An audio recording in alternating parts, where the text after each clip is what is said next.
Hello दोस्तों, good morning. कैसे हैं? आशा और उम्मीद है कि आप अच्छे होंगे। तो फ्रेंड्स, आज के चैप्टर में हम पढ़ेंगे त्रिकोणमिति से संबंधित कुछ सूत्र। तो चलिए हम चलते हैं त्रिकोणमिति के तरफ। चलिए दोस्तों, त्रिकोणमिति में आज हम सीखेंगे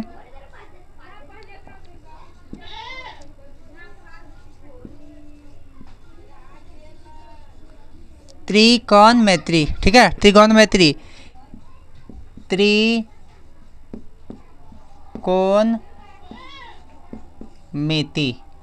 ठीक है, त्रिकोणमिति। त्रि का मतलब होता है दोस्तों तीन। क्या होता है? तीन। कोण का मतलब होता है कोने। ठीक है, और मिति का मतलब होता है माप।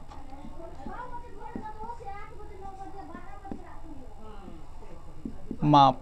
ठीक है, त्रिकोणमिति यानी तीन कोणों की माप को हम त्रिकोणमिति कहते हैं। ठीक है, चलिए आगे हम समझेंगे। सबसे पहले होता है साइन थीटा।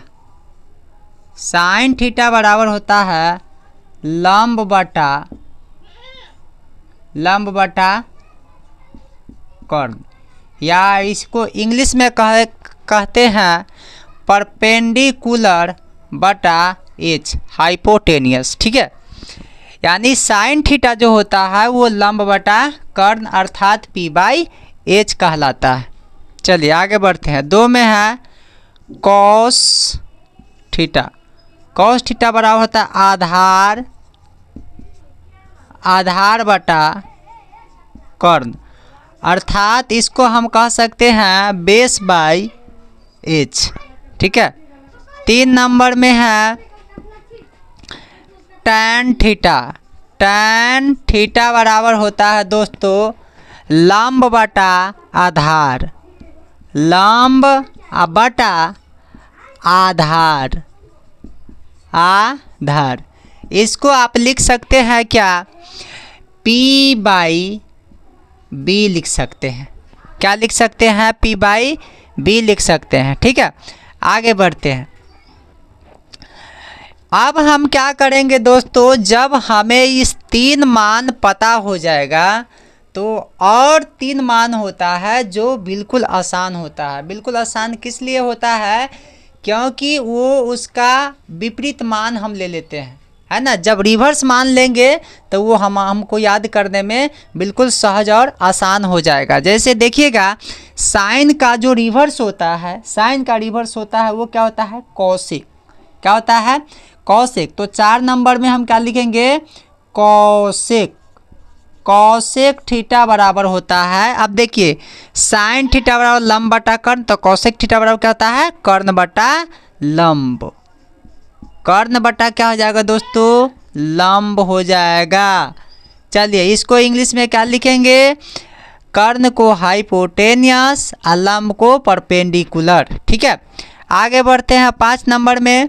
अब कॉस थीटा है, तो कॉस थीटा का रिवर्स क्या होगा? Sec theta. ठीक है, तो लिखेंगे सेक थीटा। सेक थीटा बराबर होता है, देखिए कॉस थीटा में हमने क्या लिखा? आधार बटा कर्ण, तो सेक क्या हो जाएगा?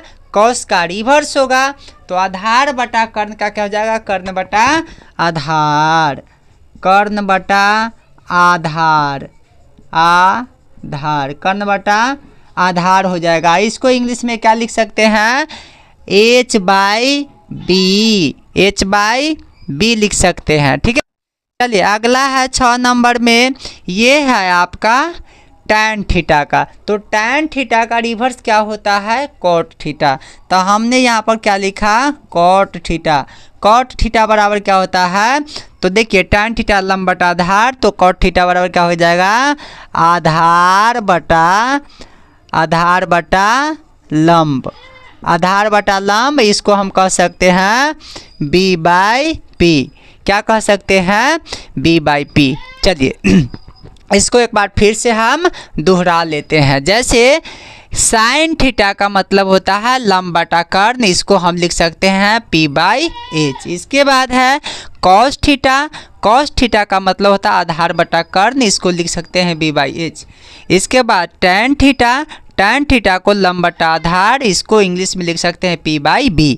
इसके बाद है कॉसेक थीटा, तो कॉसेक थीटा अब इसका उल्टा लेंगे, रिवर्स लेंगे, तो हमें अगर हमें ये तीन वैल्यू हमें याद हो जाता है, तो इन तीन वैल्यू को याद करने के लिए हम बिल्कुल आसान कर लेते हैं। ठीक है, अगर हमें ये तीन वैल्यू याद हो जाता है साइन कॉस टैन, तो ये तीन वैल्यू ऑटोमेटिक याद हो जाता है।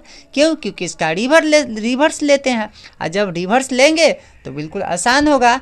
तो आप क्या कीजिएगा दोस्तों, ये इन सभी को है ना, साइन कॉस टैन, सिर्फ इस तीन को याद कीजिएगा, करने के बाद इसका रिवर्स ले लीजिएगा, उलट दीजिएगा, वही इसका आपका आंसर आ जाएगा सभी फार्मूला का। ठीक है, तो चलिए फिर हम मिलेंगे इसी अगले वीडियो के साथ। अब क्वेश्चंस के साथ मैं लेकर चलूँगा। क्लास 10th वाले जो भी स्टूडेंट्स हैं, कृपया चैनल को ज़्यादा से ज़्यादा सब्सक्राइब एंड शेयर कीजिएगा। तो इसी से संबंधित हम फिर अगले चैप्टर में समझाने वाले हैं। तब तक के लिए जय हिंद, थैंक यू।